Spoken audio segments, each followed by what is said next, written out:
भाई दूज की कहानी। एक बुढ़िया, उसके 7 बेटे और एक बेटी। एक बुढ़िया थी, उसके 7 बेटे और एक बेटी थी। बेटी की शादी हो चुकी थी। जब भी उसके बेटे की शादी होती, फेरों के समय एक नाग आता और उसके बेटे को डस लेता था। बेटा वहीं खत्म हो जाता और बहू विधवा। इस तरह उसके 6 बेटे मर गए। 7वें की शादी होनी बाकी थी। इस तरह अपने बेटों के मर जाने के दुख से बुढ़िया रो रो कर अंधी हो गई थी। भाई दूज जाने को हुआ तो भाई ने कहा कि मैं बहन से तिलक कराने जाऊंगा। माँ ने कहा ठीक है। उधर जब बहन को पता चला कि उसका भाई आ रहा है तो वह खुशी से पागल होकर पड़ोसन के घर गई और पूछने लगी कि जब बहुत प्यारा भाई घर आए तो क्या बनाना चाहिए। पड़ोसन उसकी खुशी को देखकर जल भुन गई और कह दिया कि दूध से रसोई लिप घी में चावल पका। बहन ने ऐसा ही किया। उधर भाई जब बहन के घर जा रहा था तो उसे रास्ते में सांप मिला। सांप उसे डसने को हुआ। भाई बोला तुम मुझे क्यों डस रहे हो? सांप बोला मैं तुम्हारा काल हूं और मुझे तुमको डसना है। भाई बोला मेरी बहन मेरा इंतजार कर रही है, मैं जब तिलक करा के वापस लौटूंगा तब तुम मुझे डस लेना। सांप ने कहा भला आज तक कोई अपनी मौत के लिए लौट के आया है जो तुम आओगे? भाई ने कहा अगर तुम्हें यकीन नहीं है तो तू मेरे झोले में बैठ जा। जब मैं अपनी बहन से तिलक करा लूं तब तुम मुझे डस लेना। सांप ने ऐसा ही किया। भाई बहन के घर पहुंच गया। दोनों बड़े खुश हुए। भाई बोला बहन जल्दी से खाना दे, बड़ी भूख लगी है। बहन क्या करे, न तो दूध की रसोई सूखे न ही घी में चावल पके। भाई ने पूछा बहन इतनी देर क्यों लग रही है, तुम क्या पका रही है? तब बहन ने बताया कि मैंने ऐसे ऐसे किया है। भाई बोला पगली कहीं घी में भी चावल पके हैं या दूध से कोई रसोई लीपे है? गोबर से रसोई लीप, दूध में चावल पका। बहन ने ऐसा ही किया। खाना खा के भाई को बहुत जोर की नींद आने लगी। इतने में बहन के बच्चे आ गए। बोले मामा मामा हमारे लिए क्या लाए हो? भाई बोला मैं तो कुछ नहीं लाया। बच्चों ने वह झोला ले लिया जिसमें सांप था। जैसे ही उसे खोला उसमें से हीरे का हार निकला।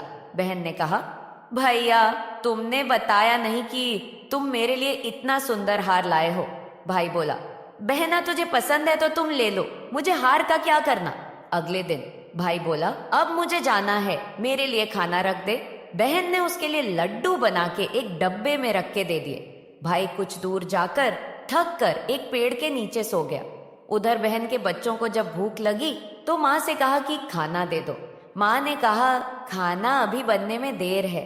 तो बच्चे बोले कि मामा को जो दिया था वही दे दो। तो वह बोली कि लड्डू बनाने के लिए बाजरा पीसा था, वही बचा पड़ा है, चक्की में जाकर खा लो। बच्चों ने देखा कि चक्की में तो सांप की हड्डियां पड़ी हैं। यही बात माँ को आकर बताई तो वह बावड़ी सी होकर भाई के पीछे भागी। रास्ते भर लोगों से पूछती कि किसी ने मेरा गैल बाटोई देखा, किसी ने मेरा बावड़ा सा भाई देखा। तब एक ने बताया कि कोई लेटा तो है पेड़ के नीचे, देख ले वही तो नहीं। बहन भागी भागी पेड़ के नीचे पहुंची। अपने भाई को नींद से उठाया और बोला भैया भैया कहीं तूने मेरे लड्डू तो नहीं खाए? भाई ने बोला ये ले तेरे लड्डू, नहीं खाए मैंने, ले दे के लड्डू ही तो दिए थे। उसके भी पीछे पीछे आ गई। बहन बोली नहीं भाई तुम झूठ बोल रहे हैं, जरूर तुमने खाया है, अब तो मैं तेरे साथ चलूंगी।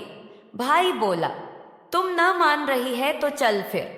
चलते चलते बहन को प्यास लगती है। वह भाई को कहती है कि मुझे पानी पीना है। भाई बोला अब मैं यहाँ तेरे लिए पानी कहाँ से लाऊं, देख दूर कहीं चील उड़ रही है, चली जा वहां शायद तुझे पानी मिल जाए। तब बहन वहां गई और पानी पीकर जब लौट रही थी तो रास्ते में देखती है कि एक जगह जमीन में 6 शिलाएं गड़ी हैं और एक बिना गणे रखी हुई थी। उसने एक बुढ़िया से पूछा कि ये शिलाएं कैसी हैं? उस बुढ़िया ने बताया कि एक बुढ़िया है, उसके साथ बेटे थे। 6 बेटे तो शादी के मंडप में ही मर चुके हैं, तो उनके नाम की ये शिलाएं जमीन में गणी हैं। अभी 7वें की शादी होनी बाकी है। जब उसकी शादी होगी तो वह भी मंडप में ही मर जाएगा, तब यह 7वीं शिला भी जमीन में गण जाएगी। यह सुनकर बहन समझ गई ये शिलाएं किसी और की नहीं बल्कि उसके भाइयों के नाम की हैं। उसने उस बुढ़िया से अपने 7वें भाई को बचाने का उपाय पूछा। बुढ़िया ने उसे बतला दिया कि वह अपने 7वें भाई को कैसे बचा सकती है।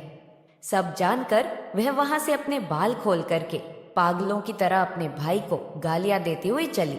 भाई के पास आकर बोलने लगी, तू तो जलेगा, कुटेगा, मरेगा। भाई उसके ऐसे व्यवहार को देखकर चौंक गया, पर उसे कुछ समझ नहीं आया।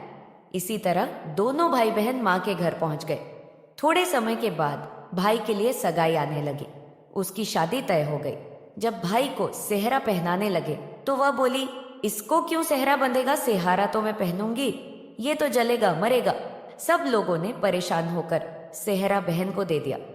बहन ने देखा उसमें कलंगी की जगह सांप का बच्चा था। बहन ने उसे निकालकर फेंक दिया। अब जब भाई घोड़ी चढ़ने लगा तो बहन फिर बोली, ये घोड़ी पर क्यों चढ़ेगा, घोड़ी पर तो मैं बैठूंगी, ये तो जलेगा, मरेगा, इसकी लाश को चील कौवे खाएंगे। सब लोग बहुत परेशान। सब ने उसे घोड़ी पर भी चढ़ने दिया। अब जब बारात चलने को हुई तब बहन बोली, ये क्यों दरवाजे से निकलेगा, ये तो पीछे के रास्ते से जाएगा, दरवाजे से तो मैं निकलूंगी। जब वह दरवाजे के नीचे से जा रही थी तो दरवाजा अचानक गिरने लगा। बहन ने एक ईंट उठाकर अपनी चुनरी में रख ली।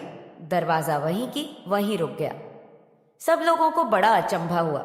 रास्ते में एक जगह बारात रुकी तो भाई को पीपल के पेड़ के नीचे खड़ा कर दिया। बहन कहने लगी, ये क्यों छाव में खड़ा होगा, ये तो धूप में खड़ा होगा, छाव में तो मैं खड़ी होंगी। जैसे ही वह पेड़ के नीचे खड़ी हुई, पेड़ गिरने लगा। बहन ने एक पत्ता तोड़कर अपनी चुनरी में रख लिया। पेड़ वहीं का वहीं रुक गया। अब तो सबको विश्वास हो गया कि ये बावली कोई जादू टोना सीख कर आई है, जो बार बार अपने भाई की रक्षा कर रही है। ऐसे करते करते फेरों का समय आ गया। जब दुल्हन आई तो उसने दुल्हन के कान में कहा, अब तक तो मैंने तेरे पति को बचा लिया, अब तू ही अपने पति को और साथ ही अपने मरे हुए जेठों को बचा सकती है। फेरों के समय एक नाग आया। वो जैसे ही दूल्हे को डसने को हुआ, दुल्हन ने उसे एक लोटे में भर के ऊपर से प्लेट से बंद कर दिया। थोड़ी देर बाद नागिन लहर लहर करती आई। दुल्हन से बोली, तू मेरा पति छोड़। दुल्हन बोली, पहले तू मेरा पति छोड़। नागिन ने कहा, ठीक है, मैंने तेरा पति छोड़ा। दुल्हन, ऐसे नहीं, पहले 3 बार बोल। नागिन ने 3 बार बोला, फिर बोली कि अब मेरे पति को छोड़। दुल्हन बोली, एक मेरे पति से क्या होगा, हंसने बोलने के लिए जेठ भी तो होना चाहिए, एक जेठ भी छोड़। नागिन ने जेठ के भी प्राण दे दिए। फिर दुल्हन ने कहा, एक जेठ से लड़ाई हो गई तो एक और जेठ छोड़, वो विदेश चला गया तो तीसरा जेठ भी छोड़। इस तरह एक एक करके दुल्हन ने अपने 6 जेठ जीवित करा लिए। उधर रो रो के बुढ़िया का बुरा हाल था कि अब तो मेरा 7वां बेटा भी बाकी बेटों की तरह मर जाएगा। गांव वालों ने उसे बताया कि उसके 7 बेटा और बहुएं आ रही हैं, तो बुढ़िया बोली, यदि यह बात सच हो तो मेरी आंखों की रोशनी वापस आ जाए और मेरे सीने से दूध की धार बहने लगे। ऐसा ही हुआ। अपने सारे बहू बेटों को देखकर वह बहुत खुश हुई। बोली, यह सब तो मेरी बावली का किया है, कहाँ है मेरी बेटी। सब बहन को ढूंढने लगे। देखा तो वह भूसे की कोठरी में सो रही थी। जब उसे पता चला कि उसका भाई सही सलामत है तो वह अपने घर को चली। उसके पीछे पीछे सारी लक्ष्मी भी जाने लगी। बुढ़िया ने कहा, बेटी पीछे मुड़ के देख, तू सारी लक्ष्मी ले जाएगी तो तेरे भाई भाभी क्या खाएंगे। तब बहन ने पीछे मुड़ के देखा और कहा, जो माँ ने अपने हाथों से दिया वह मेरे साथ चल, बाद बाकी का भाई भाभी के पास रहा। इस तरह एक बहन ने अपने भाई की रक्षा की